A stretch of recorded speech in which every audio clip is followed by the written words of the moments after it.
السلام علیکم السلام علیکم ورحمۃ اللہ وبرکاتہ الحمد للہ رب العالمین والصلاة والسلام علی رسولہ الکریم وعلی آلہ وصحبہ ومن سار على نهجه إلى يوم الدين وسلم تسلیما کثیرا اما بعد.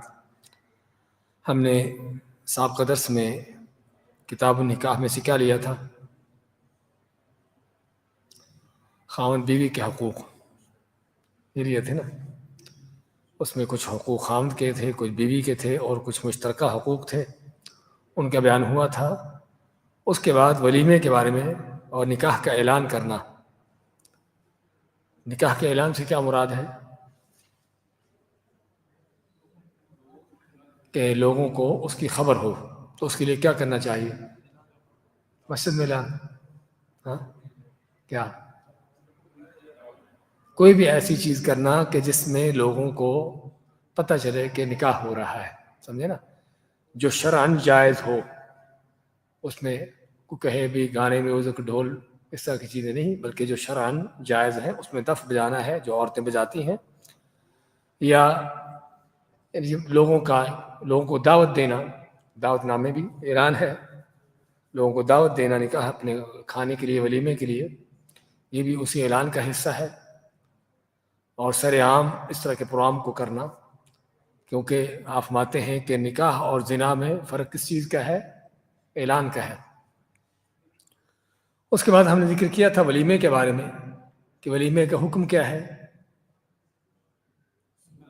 ولیمہ کرنا سنت ہے، سنت موقدہ ہے. جی ہاں. تو کس چیز سے ولیمہ ہونا چاہیے؟ ہاں کیا کس چیز کو؟ ہاں ولیمہ دف سے کرنا ہے. ماشاء اللہ. یعنی لوگوں کو بلا کر دف بجا دے، بس ان کو کہیں جاؤ.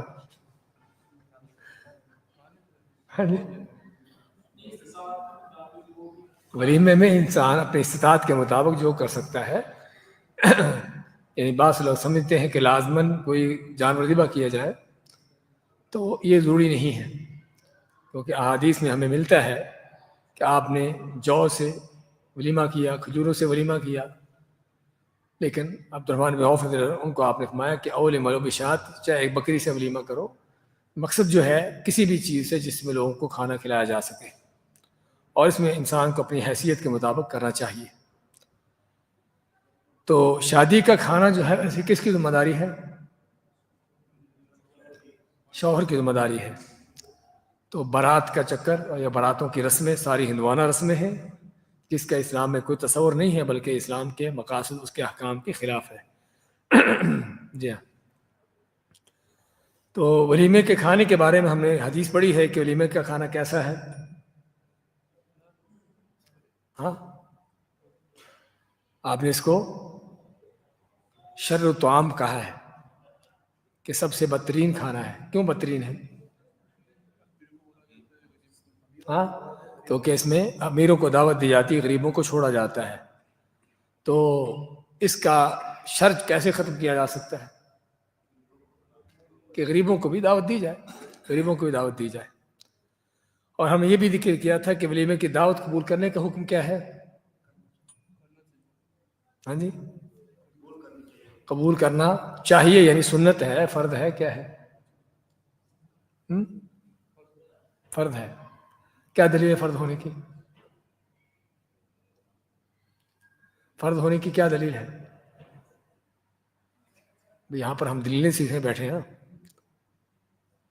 کیا دلیل ہے کہ ولیمے کی دعوت قبول کرنا فرض ہے؟ نہیں، اس میں خاص حدیث ہے، آپ کو ذکر کی تھی ہم نے. وَمَن لَّمْ يُجِبِ الدَّاعِيَ فَقَدْ عَصَى اللَّهَ وَرَسُولَهُ، کہ جس نے ولیمے کی دعوت کو قبول نہ کیا اس نے اللہ اس کے رسول کی نافرمانی کی. تو اس سے علماء نے اخذ کیا ہے کہ ولیمے کی دعوت قبول کرنا واجب ہے. سمجھے نا؟ لیکن اس کی شرطیں کیا واجب ہونے کی؟ اس میں کوئی غیر شرعی کام نہ ہو، سمجھے نا. اور اسی طرح ولیمہ اگر کئی دن کا ہے تو پہلے دن کی دعوت ہو، خصوصی طور پر آپ کو دعوت دی جائے، سمجھے نا.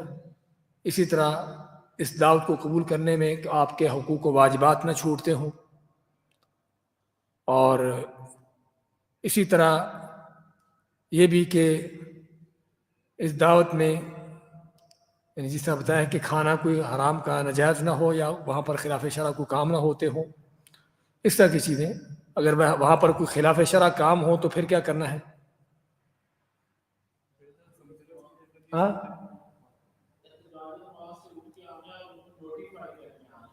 نہیں، پہلی بات تو ایسی دعوت میں اگر آپ کو اگر سمجھتے ہیں کہ جانے سے وہ آپ غلط کام روک سکتے ہیں تو پھر آپ کو جانا چاہیے۔ پھر آپ کے اوپر ایک تو ولیمے کی دعوت جو واجب ہونا، دوسرا تاکہ اس غیر شرعی اس منکر کو، اس برائی کو ختم کرنا، تو دو لحاظ سے واجب اکٹھے ہو جاتے ہیں۔ تو آپ کو چاہیے کہ جائیں اور اس غلط کام کو روکیں اور ولیمے کی دعوت کو بھی تاکہ قبول کریں۔ لیکن اگر آپ پتہ ہے کہ جانے سے وہ غلط کام نہیں رکے گا تو پھر آپ کے جانا ہی جائز نہیں ہے۔ لیکن اگر پتہ نہیں تھا وہاں پر کیا ہو رہا ہے اور چلے گئے اور وہاں پر کوئی غلط کام ہو رہا ہے تو آپ کا فرض ہے اس کو روکنا۔ اگر رک جاتے ہیں تو ٹھیک، ورنہ ان کو بتا دیجئے کہ میں آپ کے اس غلط کام کی وجہ سے اس مجلس کو، محفل کو چھوڑ رہا ہوں، جا رہا ہوں، تاکہ ان کو پتہ ہو کہ ان کا کیا جرم ہے جس وجہ سے آپ ان کو چھوڑ رہے ہیں۔ تو یہ تھا صاحب کا ہمارا درس۔ اس کے بعد تیسرا باب ہے ہمارے سامنے۔ ہاں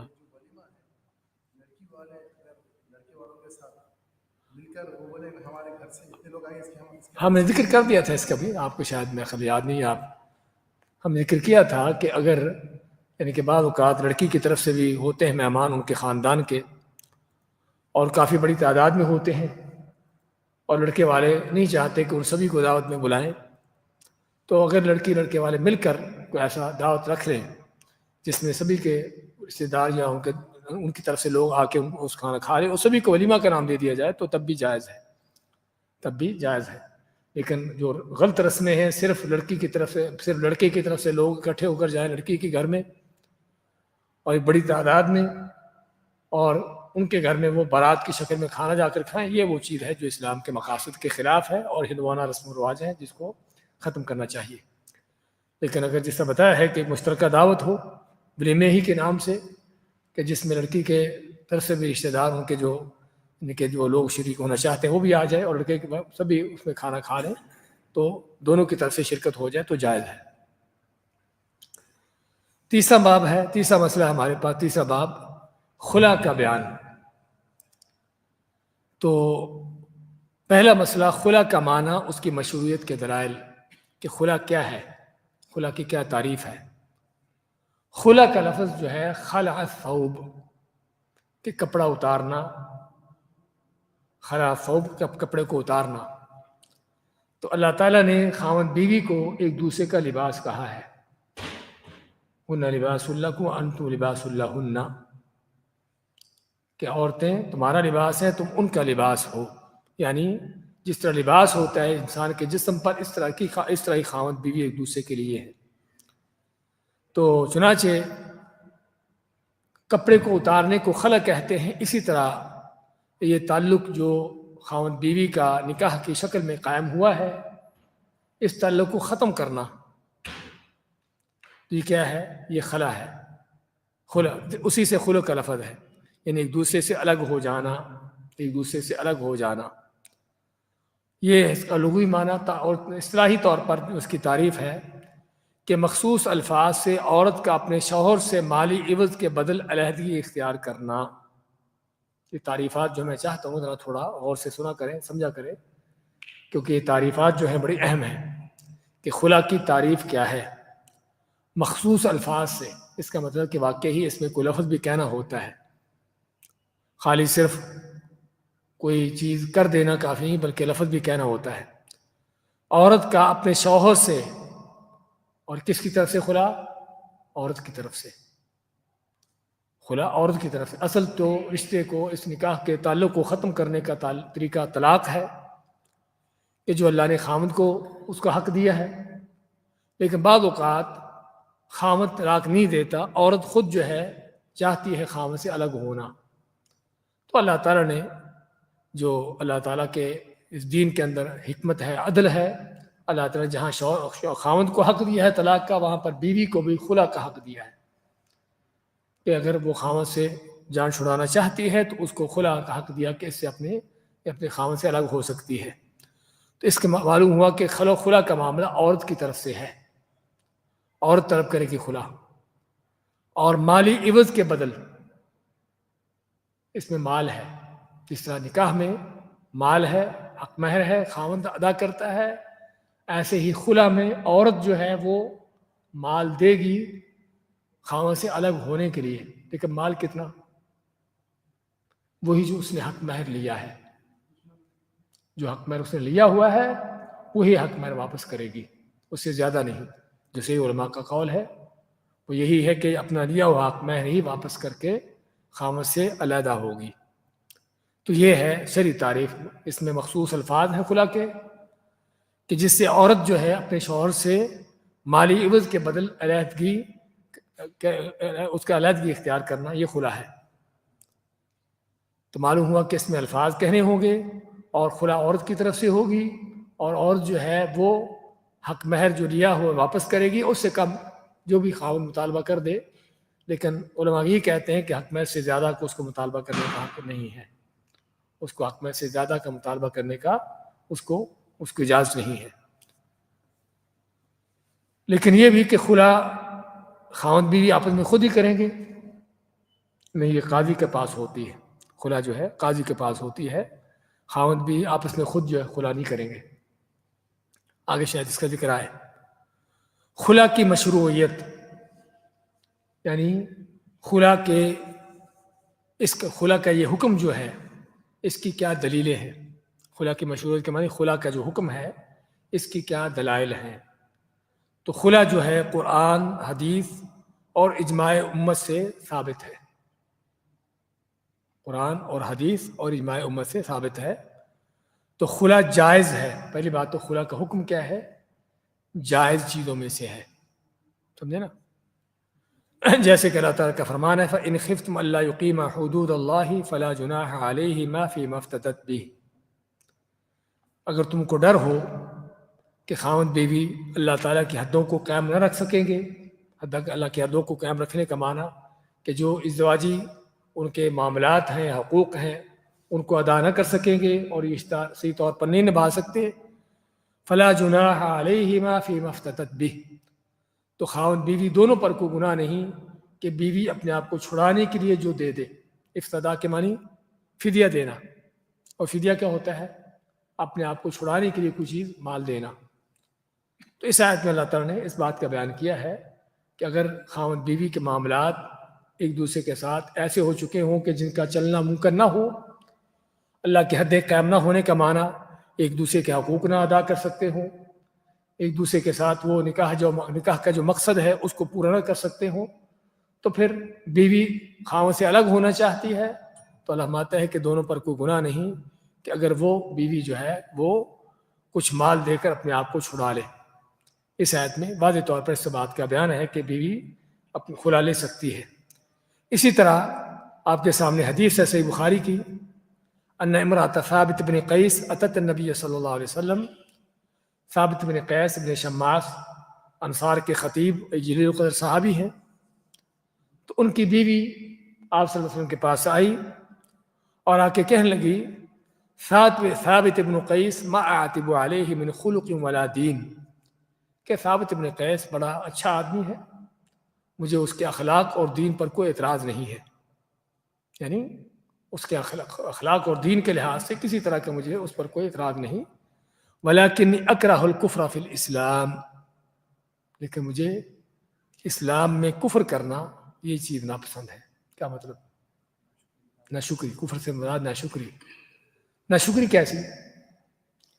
بات دوسری احادیث میں آتا ہے کہ ثابت بن قیس ہے تو بہت جلیل القدر آدمی تھے اور بہت بڑے خطیب تھے، بڑے عقل مند تھے، لیکن شکل و صورت میں ایسے تھے کہ جو ان کی بیوی کو پسند نہ تھے، شکل و صورت میں پسند نہ تھے، اس لیے وہ ان کے ساتھ جو محبت کا تعلق ہونا ایسی چیزیں وہ نہیں کر سکتی تھی، کیونکہ فطری چیز ہے۔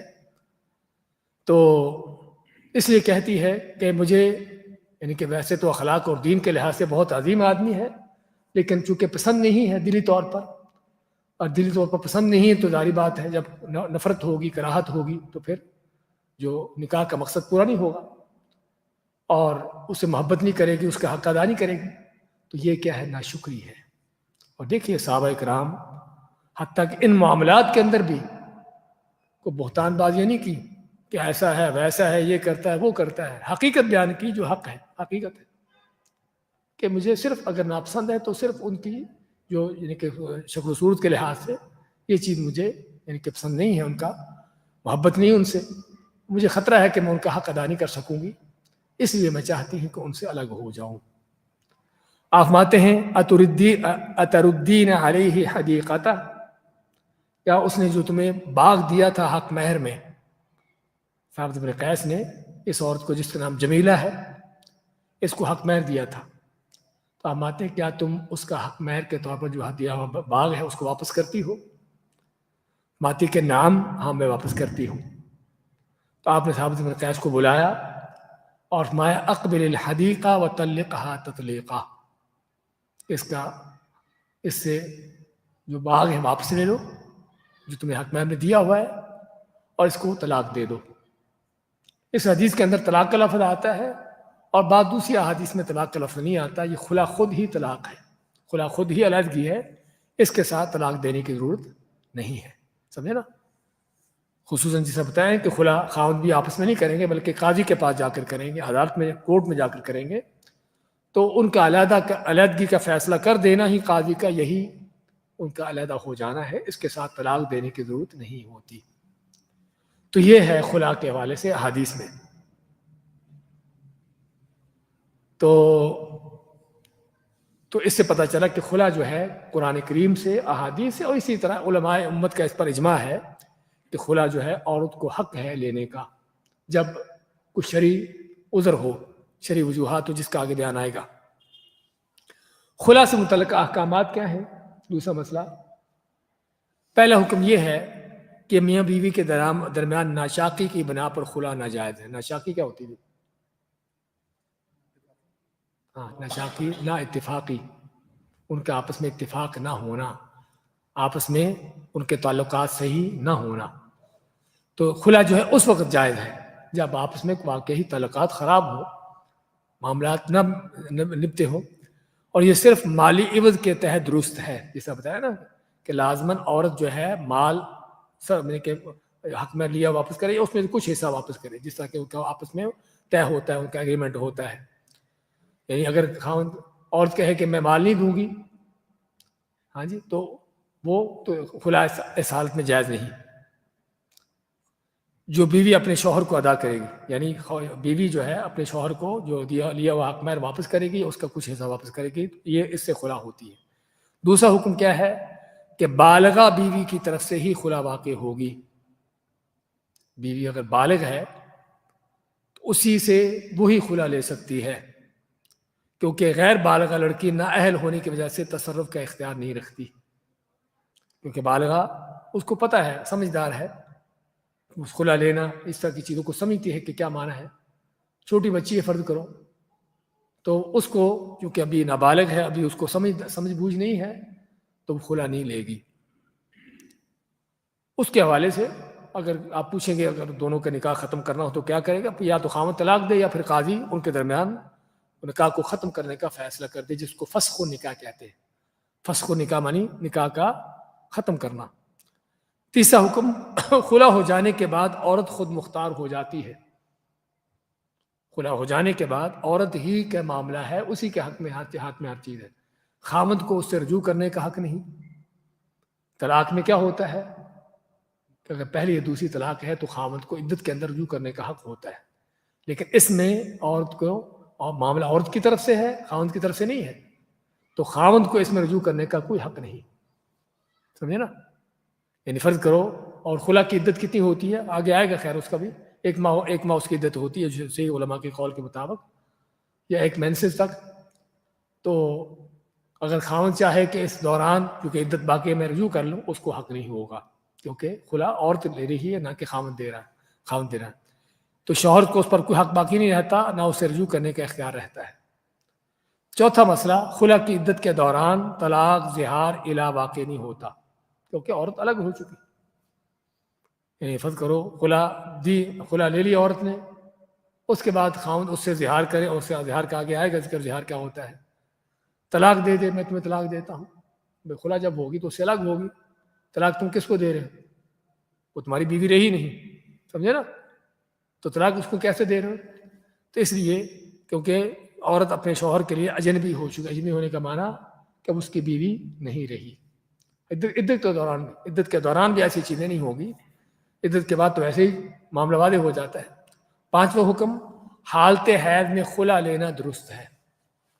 طلاق جو ہے حالت حیض میں جائز نہیں ہے، حرام ہے، ہم جس طرح پڑھا ہے، لیکن خلا جائز ہے، خلا لینا درست ہے۔ اسی طرح جس طہر میں اس کے شوہر نے اس کے ساتھ مجامت کی ہو۔ اس کا کیا معنی؟ کہ بعض اوقات حیض میں تو نہیں عورت ہوتی، حیض سے پاک ہو چکی ہوتی ہے، لیکن خاوند نے اس سے میل ملاپ کیا ہے، صحبت کی ہے، تو شرعی طور پر ایسے وقت میں بھی اس حالت میں بھی اس عورت کو طلاق دینا جائز نہیں ہے۔ طلاق کب دے؟ کہ جب عورت حیض سے پاک ہو جائے اور خاوند اس سے میل ملاپ نہ کیا ہو، تب اس کو طلاق دے، یہ ہے طلاق دینے کا صحیح وقت۔ لیکن خلا کے حوالے سے وہ احکامات نہیں ہیں۔ خلا حیض میں بھی دی جا سکتی ہے، ایسے طہر کا معنی وہ پیریڈ جو دونوں حیضوں کے درمیان ہوتا ہے۔ طہر کا لفظ جو آپ یہاں پر پڑھ رہے ہیں، طہر کا معنی کیا ہے؟ کہ وہ پیریڈ جو عورت کا دو حیضوں کے درمیان ہوتا ہے، دو مینسوسوں کے درمیان جو اس کا پاکی کا وقت ہوتا ہے، اس کو طہر کہتے ہیں۔ طہر کا معنی پاکی بھی۔ اس میں بھی اگر عورت خاوند نے اس سے صحبت کی ہے، جو جمع کیا ہے، تو اس کو نکاح اپنے طلاق نہیں دے سکتا، لیکن خلا دی جا سکتی ہے۔ اس سے کوئی ضرر واقع نہیں ہوتا، یعنی کوئی نقصان نہیں ہے، کیونکہ اللہ تعالیٰ نے اسے مطلق بیان کیا ہے اور کسی وقت کی قید نہیں لگائی۔ طلاق کے حوالے سے ضروری ہے کہ عدت ہو، طلقوہن لعدتہن، کہ ان کو طلاق دو ان کی عدت کے اعتبار سے، لیکن خلا میں اس طرح کی چیزیں نہیں ہیں۔ تو حیض کے اندر بھی خلا دی جا سکتی ہے، لی جا سکتی ہے، اور حیض کے علاوہ بھی کسی وقت بھی خلا لی جا سکتی ہے۔ اس کے بعد چھٹا مسئلہ یا چھٹا مسئلہ اس میں، شوہر کا اپنی بیوی کو تکلیف پہنچانا، اس کے حقوق کی پامالی کرنا حرام ہے کہ وہ خلا لینے پر مجبور ہو۔ دیکھیے ہوتا کیا تھا کہ بعض اوقات خاوند بیوی کے آپس میں انبن ہے، تعلقات خراب ہیں، تو پھر بعض خاوند کیا کرتے کہ بیوی کو تنگ کرتے، وَلَا تَعْضُلُوهُنَّ لِتَذْهَبُوا بِبَعْضِ مَا آتَيْتُمُوهُنَّ، جو آیت آپ یہاں پر پڑھ رہے ہیں، اس کا معنی یہی ہے کہ جاہلیت میں اسلام سے پہلے اگر کوئی خاوند بیوی سے جان چھڑانا چاہتا تو کیا کرتا؟ بیوی کو تنگ کرتا، مختلف طریقوں سے تنگ کرنا، تاکہ بیوی خود جو ہے خلا لینے پر مجبور ہو۔ پھر خاوند کو کیا فائدہ ہوتا؟ خاوند کو یہ فائدہ ہوتا کہ اس کا حق میں اس کو واپس مل جاتا، سمجھے نا؟ اس کا حق میں اس کو واپس مل جاتا۔ تو اللہ تعالیٰ نے اس بات کو حرام قرار دیا ہے، الا ان یاتین بفاحشۃ مبینہ۔ ہاں، ایک حالت ہے کہ اگر عورت زنا بدکاری کرتی ہے، بد کردار ہے، بد زبان ہے، سمجھے نا؟ فحشہ مبینہ سے مراد یہ ساری چیزیں ہیں، یا تو زنا بدکاری ہے، یا بد زبانی ہے، اس کی بد کرداری ہے، تو اس حالت میں خاوند کو حق ہے کہ عورت کو اس انداز سے، یعنی اس کے ساتھ معاملہ کرے کہ عورت خود خلا لینے پر مجبور ہو جائے۔ یعنی اس کی مثال ہم دیتے ہیں کہ ایک مرد عورت کی شادی ہوئی، اور شادی ہونے کے بعد پتہ چلا کہ عورت، فرض کرو نعوذ باللہ، کو بدکار عورت ہے، پہلے پتہ نہیں تھا۔ اب کیا خیال ہے؟ خاوند اس عورت کو رکھے گا اپنے ساتھ؟ شرعی طور پر بھی جائز نہیں ہے، شرعی طور پہ آگے آئے گا، ایسی عورت کو رکھنا جائز نہیں ہے۔ اب خاوند اگر اس کو طلاق دیتا ہے تو اس کا حق مہر تو سارا گیا، سمجھے نا؟ تو اس حالت میں اللہ تعالیٰ فرماتا ہے کہ اس کو اجازت ہے کہ عورت کے ساتھ ایسا معاملہ کرے کہ عورت خود خلا لینے پر مجبور ہو، تاکہ خاوند کا حق مہر ضائع نہ ہو۔ مرد عورت کی شادی ہوئی، شادی ہونے کے بعد عورت سے جب معاملات ہوئے، پتہ چلا کہ عورت بڑی بد کردار عورت ہے، بڑی بد زبان عورت ہے، بد اخلاق عورت ہے، اور خاوند اس کے ساتھ نہیں رہ سکتا۔ پہلے پتہ نہیں تھا. اب اس حالت میں بھی کیا ہے کہ اگر وہ طلاق دیتا ہے تو اس کا حق مر جائے گا سارا، لیکن اس حالت میں بھی بد کردار بد زبان عورت ہے، اس سے بھی اس کو بھی خلا لینے پر مجبور کرنا جائز ہے. ورنہ اگر اس کے بغیر معاملہ ہے تو عام حالت میں عورت کے اوپر ظلم کرنا تاکہ وہ خلا لینے پر مجبور ہو جبکہ اس کا کوئی جرم نہ ہو عورت کا، تو یہ حرام اور ناجائز ہے. یعنی بغیر کسی عورت کے جرم کے اس کو تنگ کرنا تاکہ خلا لینے پر مجبور ہو، جس طرح کے بعض لوگ کرتے ہیں، یہ حرام اور ناجائز ہے، اس کی اجازت نہیں. 7واں مسئلہ، خوشحالی اور حقوق کی ادائیگی کے باوجود بغیر کسی معقول سبب کے عورت کے لیے خلا کا مطالبہ کرنا ممنوع ہے. پہلے ہم نے خاوند کے حوالے سے پڑھا ہے کہ عورت کو تنگ نہ کرے، خلا لینے پر مجبور نہ کرے. بذات خود عورت کے حوالے سے بھی اس کے لیے جائز نہیں کہ بغیر کسی خاص وجہ کے خلا لے. عورت کے لیے جائز نہیں کہ بغیر کسی معقول اور شرعی سبب کے خلا لینے پر خلا لے. عورت کے لیے بھی جائز نہیں. خاوند حقوق پورے کر رہا ہے، معاملہ صحیح ہے، پھر بھی عورت بلا وجہ خلا لے، جائز نہیں. اس کے بارے میں حدیث کیا ہے کہ ایما امرأۃ سألت زوجها الطلاق من غیر ما بأس فحرام علیها رائحة الجنہ، کہ ہر وہ عورت جو اپنے خاوند سے طلاق مانگتی ہے، یا تو خاوند طلاق دے یا خود خلا لے لے بغیر کسی وجہ کے، تو اس کے اوپر جنت کی خوشبو بھی حرام ہے. جنت میں داخل ہونا تو بات کی بات، جنت کی خوشبو بھی اس پر حرام ہے. یہ نہیں کہ جنت میں جائے گی جنت کی خوشبو نہیں آئے گی اس کو، بلکہ جنت میں داخلہ ہی نہیں. اس طرح کی حدیث کا معنی یہ ہے. تو یہ سخت وعید ہے، اور اسے پتہ چلا کہ کبیرہ گناہ ہے کہ عورت کا بغیر کسی معقول وجہ کے طلاق لینا یا خلا لینا حرام ہے، ناجائز ہے.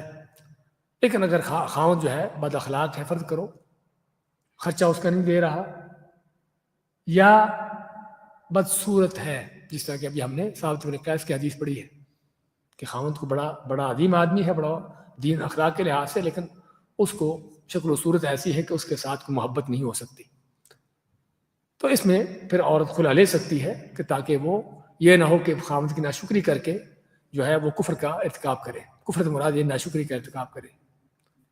تو یہ ہے خلا کے متعلق چند احکامات. آگے خلا کا حکم کیوں دیا گیا یا خلا کی اجازت کیوں دی گئی؟ خلا کی مشروعیت میں کیا حکمت ہے؟ جیسے کہ یہ بات معلوم ہے کہ شادی میاں بیوی کے مابین ایک مضبوط بندھن اور حسن معاشرت کا آئینہ دار ہے. جو لفظ سمجھنا پوچھ لیں کہ شادی نکاح جو ہے وہ خاوند بیوی کے درمیان ایک مضبوط ایگریمنٹ ہے. بندھن کے معنی ایگریمنٹ، مضبوط ایگریمنٹ ہے، اور حسن معاشرت کا آئینہ دار ہے. اصل یہ ہے کہ یہ تعلق جو ہے اچھے یعنی کہ اچھے رہنے سہن کے ساتھ ہو، اچھے تعلقات کے ساتھ ہو، جیسے کہ اللہ تعالیٰ کا فرمان ہے وَمِنْ آیَاتِهِ أَنْ خَلَقَ لَكُم مِّنْ أَنفُسِكُمْ أَزْوَاجًا لِتَسْكُنُوا إِلَيْهَا وَجَعَلَ بَيْنَكُم مَّوَدَّةً وَرَحْمَةً، کہ اللہ تعالیٰ کی آیتوں اس کی نشانیوں میں سے یہ بھی ہے کہ اس نے تم سے ہی تمہاری بیویاں پیدا کی کہ تاکہ تم ان سے سکون حاصل کرو، اور تمہارے درمیان محبت اور ہمدردی کا رشتہ قائم کر دیا. تو اصل تو یہ ہے کہ جو خاوند بیوی کا رشتہ ہونا چاہیے. لیکن بعض اوقات یعنی آگے ہے یہ بس یہی نکاح کا فائدہ اس کا ثمرہ ہے. چنانچہ اگر یہ مقصد حاصل نہ ہو، محبت پیدا نہ ہو، ہمدردی کا تعلق نہ ہو، ایک دوسرے سے سکون حاصل ہونے کے بجائے بلکہ نفرت ہو، بغض ہو، عداوت ہو، تو پھر کیا ہے، زندگی تباہ ہو جاتی ہے. بجائے گھر بسنے کے اور برباد ہوتا ہے، بجائے سکون ملنے کے اور جو ہے ڈپریشن اور طرح طرح کی بے چینیاں اور غم پریشانیاں حاصل ہوتے ہیں. تو اللہ تعالیٰ نے دیکھیے اسلام کی کیا عظمتیں ہیں، اور یہ صرف اسلام کی عظمتوں میں سے ہے. عیسائیوں کے ہاں طلاق کا کوئی تصور نہیں ہے. نکاح ہو گیا، اب ویسے ان کے دین کے لحاظ سے ویسے ان کے ہاں جو چلتا ہے وہ الگ بات ہے، ان کے دین کی بات کر رہے ہیں. ان کے دین میں طلاق کا کوئی تصور نہیں. نکاح ہو گیا، اب مرتے دم تک دونوں کو ایک ساتھ رہنا ہے، چاہے کیسی جہنم کے اندر کیوں نہ رہے، سمجھے نا، چھوڑ نہیں سکتے.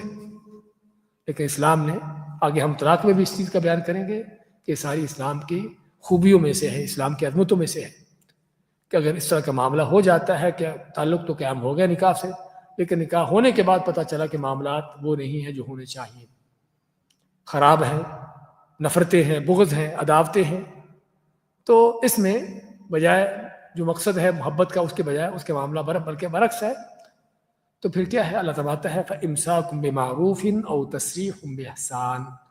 پہلے صف میں دیکھیے کہ کیا ہے کہ یا تو اچھے طریقے سے امساکم بمعروف، بیوی کو رکھنا ہے تو اچھے طریقے سے رکھے، او تسریح باحسان، یا پھر اس کو تصریح، اس کو چھوڑ دینا نیکی احسان کے ساتھ اچھے طریقے سے۔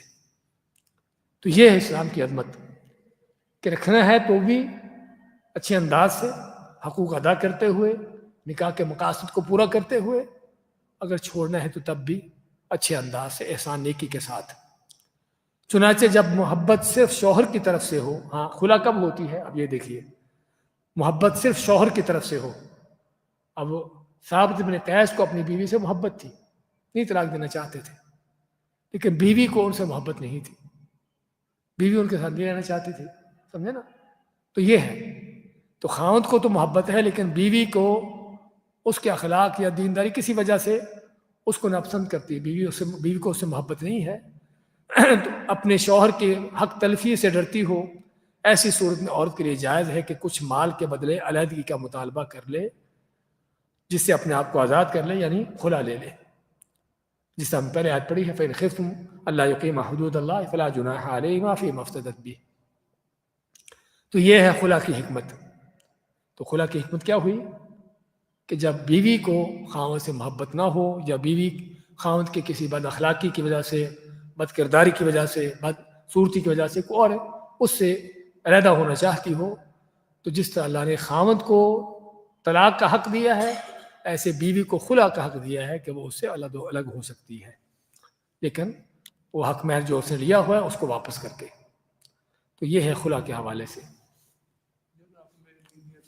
ہاں اگر نہیں دیا پھر خلا نہیں ہوگی۔ بتایا نا کہ اس میں لازماً بیوی نے کچھ، ضروری کہ پورا حق مہر، کچھ جو بھی ان کا آپس میں طے ہوتا ہے، خاوند کہتا ہے کہ مجھے آدھا حق مہر دے دو، 10,000 دیا ہے 1,000 واپس کر دو، ٹھیک ہے، یعنی اس میں کچھ نہ کچھ مالی عوض ہو، جس طرح کے حق مہر میں، نکاح میں مال ہے حق مہر کی شکل میں، ایسے ہی خلا میں مال ہے اس سے علیحدہ ہونے کی، سمجھے نا؟ تاکہ خاوند کو اس یہ نہ ہو کہ بیوی بھی گئی اور حق مہر بھی گیا، سمجھے؟ دونوں نقصان نہ ہو اس کے۔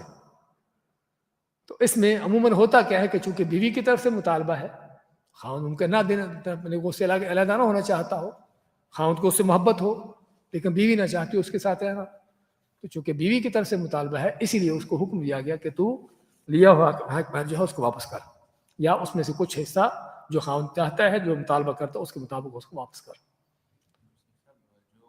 اگر خاوند نے جو ہے وہ مال مہر کے طور پر نہیں دیا، کچھ اور چیز دی ہے، کوئی کچھ بھی ہے، مال ہی دیا جائے گا، ہم بھی باغ ہے نا، باغ تھا نا ان کا، ہاں جو کچھ بھی ہے، باغ ہے، کپڑے ہیں، کچھ بھی دیا ہے واپس کر دے۔ اگر وہ چیز ختم ہو چکی ہے اس کی قیمت، فرض کرو کپڑے دیے تھے خاوند نے بیوی کو، بیوی نے پہن کر سارے ختم کر دیے، حق مہر تو کچھ بھی ہوتا ہے، ہم بتاتے ہیں کہ حق مہر کے طور پر کچھ بھی ہو سکتا ہے، سمجھے نا؟ تو اس کی قیمت وہ دے گی، پوری قیمت دے دے یا خاوند جو آدھی قیمت کا جو مطالبہ کرتا ہے۔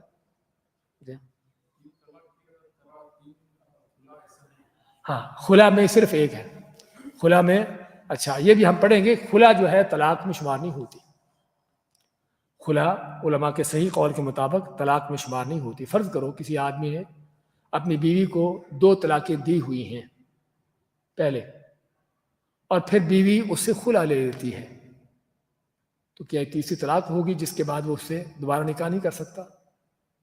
ہم نے یہ تو کہا ہے کہ عدت کے اندر خاوند اس سے رجوع نہیں کر سکتا، لیکن بیوی اگر اس خاوند سے دوبارہ نکاح کرنا چاہے تو اس کو حق ہے، دوبارہ نکاح کر سکتے ہیں، دوبارہ نکاح کر سکتے ہیں، چاہے عدت کے اندر بھی ہو عدت کے بعد بھی، یعنی بیوی اگر چاہے اپنے صاحب کا خاوند سے جس نے اس کو جسے خلا لی ہے، آپس میں ان کا پھر سے معاملہ صحیح ہو جاتا ہے کہ چلو ٹھیک ہے ہم آپس میں پھر ملتے ہیں، نکاح کر لیتے ہیں تو دوبارہ نکاح کرنے کی ان کو اجازت ہے، دوبارہ نئے سرے سے نکاح کریں گے۔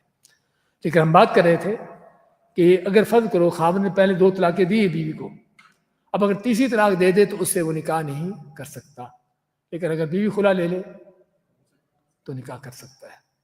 علماء کے صحیح قول کے مطابق خلا جو ہے وہ طلاق شمار نہیں ہوتی۔ کس لیے؟ کیا دلیل ہے؟ قرآن کریم کی آیات سورہ بقرہ میں اللہ تعالیٰ الطلاق مرتان، کہ طلاق 2 مرتبہ ہے، جس طلاق کے بعد رجوع کیا جاتا ہے 2 مرتبہ ہے۔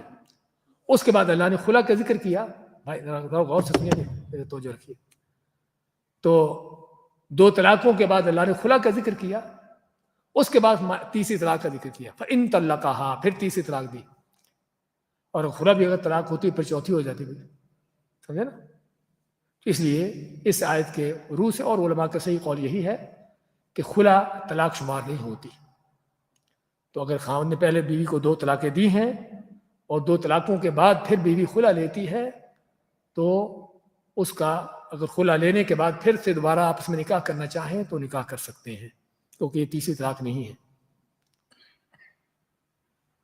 میرے خیال اسی حوالے سے ایک ضمنی کوشچن یہ ہے کہ کیونکہ آج طلاق کا اور طلاق کا موضوع بعض اوقات آج کل کے اسپیشلی زمانے میں یہ آبزرو کیا گیا ہے کہ جو فیملی ممبر ہوتے ہیں ادھر لڑکے کی سائڈ یا لڑکی کی سائڈ، ان کی اننیسیسری انٹرفیئرنس ہوتی ہے جو کہ باعث بن جاتی ہے خلا یا طلاق کا۔ میاں بیوی کے معاملات اور ہر چیز اوکے ہوتی ہے، اس صورت میں اس کا جو باعث بنتا ہے اس کے لیے کیا ہوگی کہ جو اس طرح کی حرکت ہے؟ دیکھیے، پہلی بات تو ہم آگے سے مزید بیان کریں گے، اور شاید ذکر ہوا نہیں ہوا میرے خیال، کہ خاوند بیوی کو چاہیے کہ آپس کے اختلافات کو آپس میں رکھیں، سمجھے؟ دونوں وہی نا، آپس میں دونوں گھر سے باہر نہ نکلے، دوسرے الفاظ میں بیڈ روم سے باہر نہ نکلے، سمجھے نا؟ اصل یہ ہے کہ جب تک ان کے معاملات آپس میں ہیں ان کے سلجھنے کے بہت سے رستے ہیں، بہت اس کے چانس ہیں، بہت موقع ہیں۔ جیسے ہی ان کے معاملات باہر نکلیں گے، چاہے وہ خاوند کے گھر والوں کی طرف، بیوی گھر والوں کی طرف سے اور لوگوں کی طرف سے، وہیں سے معاملات اور بگڑنا شروع ہوتے ہیں، کہ جہاں پر پھر عام طور پر اصلاح کا رستہ کم ہوتا ہے اور بگاڑ کا رستہ زیادہ ہوتا ہے۔ اس لیے اصل تو یہ ہے کہ جب تک خاوند بیوی کے معاملات آپس میں رہیں گے تو ان میں اصلاح ہونے کے کافی چانسز ہوتے ہیں۔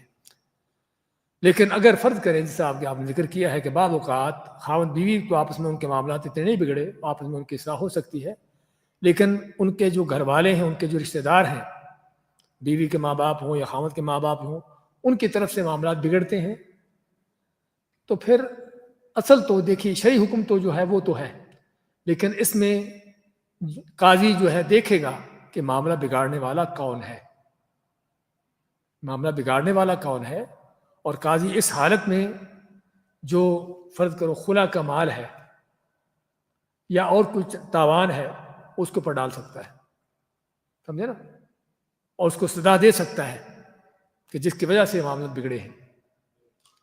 اور اسی لیے میں یعنی کہ یہاں پر یہ بھی کہنا چاہوں گا اور یہ چیز مد نظر رکھیں کہ نکاح طلاق کے یہ سارے معاملات خلا وغیرہ جو ہے اصل یہ ہے کہ کورٹ میں حل ہو، قاضی کے پاس جا کر حل ہو۔ صرف آج کل جو واٹس ایپ پہ فتوے چلتے ہیں یہ چیزیں غلط ہیں، کیونکہ اس میں نہ تو مسئلہ صحیح معنی میں واضح ہوتا ہے، ایک طرف سے بیان ہوا، فرض کرو بیوی نے اپنا معاملہ بیان کر دیا، مفتی نے بتا دیا بھی تمہارا یہ حق ہے، ادھر سے خاوند نے بیان کر دیا، مفتی نے بتا، دوسرے مفتی نے بتایا تیرا یہ حق ہے۔ اس لیے یہ مسئلے جو ہے قاضی کے پاس جا کر عدالتوں میں، وہاں پر خاوند بیوی دونوں ہوں، اور بھی اگر ان کے ساتھ انوالو ہے وہ سبھی موجود ہوں وہاں پر سارے معاملات، تاکہ ہر چیز کھل کر سامنے آئے۔ اور واقعی ایسے ایسے معاملات سامنے آتے ہیں کہ آپ ایک طرف کی باتیں سنو گے تو سمجھو گے کہ دوسرا اتنا بڑا ظالم ہے کہ زمین پر چلتا کیسے ہے، سمجھے نا، اور دوسری طرف باتیں سنو گے تو پہلے، اس لیے اس طرح کی چیزوں بلکہ اور تو اور ہم اپنے شیخ عثیمین رحمۃ اللہ علیہ کو دیکھا کرتے تھے، اس طرح کے مسائل میں وہ فتویٰ نہیں دیتے تھے، کہتے کہ کورٹ میں جاؤ، عدالت میں جاؤ، وہاں پر جا کر ہاں ویسے بتا دیتے تھے کہ تمہارا یعنی کہ اس جو معاملہ ہوا ہے اس کا حکم یہ ہے، لیکن اس کا حل کر دینا، فیصلہ کر دینا نہیں، فیصلہ کورٹ میں جا کر۔